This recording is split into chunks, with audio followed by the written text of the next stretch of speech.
सबको पता है कि आज समाज में इस वातावरण में एक इंसान, एक व्यक्ति अपने जीवन में सुख शांति और समृद्धि हर कोई चाहता है, लेकिन इस वातावरण में भयावह वातावरण में हम लोग खुद ही देख रहे हैं कैसा वातावरण छाया हुआ है।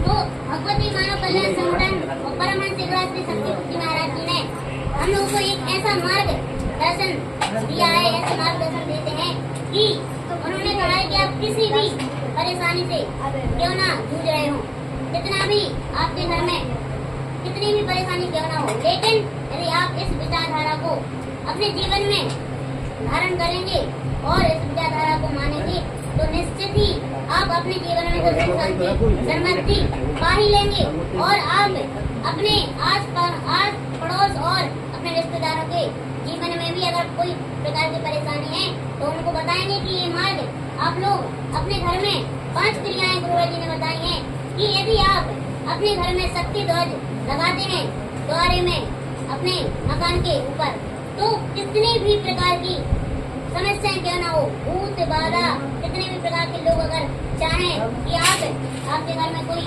बुरी शक्ति प्रवेश करें तो दूर से ही वो इस ध्वज को प्रणाम करते हुए निकल जाएगी, उसकी हिम्मत नहीं पड़ेगी कि उस घर में वो प्रवेश कर पाए। तो हमें निश्चित ही अपने घर में, घर के द्वार में शक्ति ध्वज लगाना आवश्यक है। उन्होंने बताया है कि यदि आपको इस कलयुग के वातावरण से बचना है तो अपने घर में शक्ति ध्वज लगाएं। जिस प्रकार वहाँ की चेतना तरंगे मूल ध्वज की मिलती हैं तो उस शक्ति ध्वज के माध्यम से हमारे घर में वो चेतना तरंगे प्रवेश करती है। तो हमें शक्ति ध्वज अपने घर में निश्चित ही लगाना चाहिए।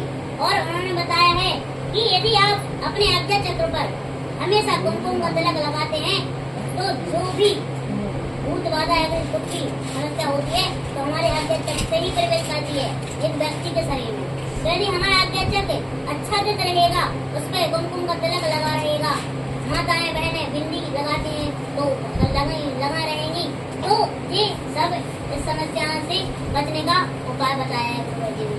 और उन्होंने कहा है कि यदि आप अपने गले में शक्ति रक्षा कवच को हमेशा डाले रहेंगे तो कितनी भी प्रकार की समस्या हो, कई दुर्घटनाएं ऐसे प्रमाण मिले हैं हम लोगों को कि अगर कितने भी संकट हैं, अगर कोई शक्ति ध्वज अपने घर में अपने गले में रक्षा कवच डाले है अगर, तो बड़ी से बड़ी बाधाएं आके ही टल जाती है। मात्र उसको किंचित मात्र थोड़ी सी अगर वो हो जाए, लेकिन बड़ी से बड़ी दुर्घटनाएं टल चुकी है।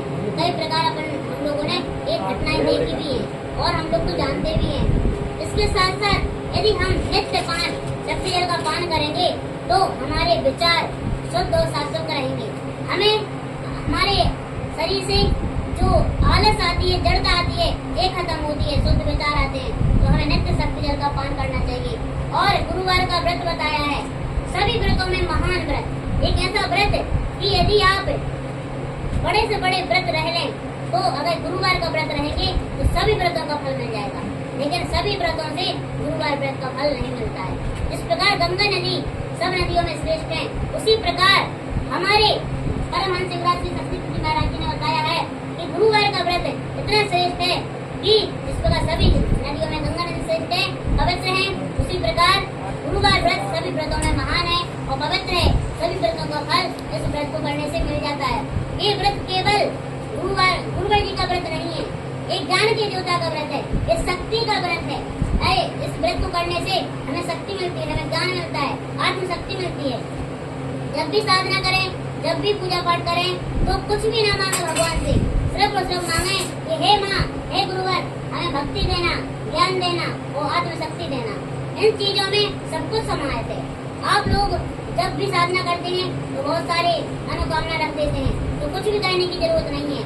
भक्ति, ज्ञान और आत्मशक्ति में सब कुछ समाहित है। और यही विचारधारा अपने जीवन में धारण करें और अपने बच्चों को भी समझाएं, उन्हें भी शिक्षा के साथ साथ संस्कार दें। संस्कार बहुत आवश्यक है अपने जीवन में। अगर बच्चे संस्कारवान बनेंगे तो वो आगे चलकर सही और गलत में अंतर कर पाएंगे। इस प्रकार अभी आप लोग देख रहे हैं ना कोलकाता में क्या घटना हुई है, तो हमारे गुरुवर ने तो पहले से ही बताया है, उनका तो लक्ष्य ही है कि नशा मुक्त रहो, मांसाहार मुक्त रहो। ये सब घटनाएं किस वजह से हो रही है? नशे की वजह से। जो लोग हैं उन्होंने ना जो दरंदी हुई ना, जो उनने हमारी बहन के साथ जो दरंदी की है, उनका निश्चित ही मूल कारण था नशा। वो नशे में थे, वो शराब पिए थे और उन्हें कुछ भी नहीं समझ में आता है कि क्या सही है क्या गलत है। इसलिए पहले से ही गुरु कहते हैं कि नशे को तो बंद करना ही पड़ेगा। अगर हमें समाज से ये भूख भय भ्रष्टाचार को खत्म करना है तो हमें नशा को बंद करना पड़ेगा। और यही हमारा भगवती मानव कल्याण संगठन भारतीय सशक्त नर्स पार्टी का लक्ष्य है कि हम नशे को घर घर जाकर और बच्चों को समझाएंगे, घर में सदस्यों को समझाएंगे कि नशे को छोड़ो। और नशा ही मूल जड़ है। जितने भी ये होते हैं ना घटनाएं, 90% जड़ है नशा।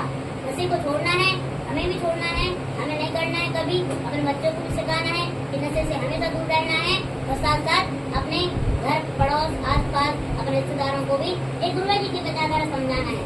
क्योंकि हम अगर किसी की मदद नहीं कर सकते पैसों से, अगर हम पैसों से मदद करेंगे भी तो कोई मतलब नहीं रहेगा।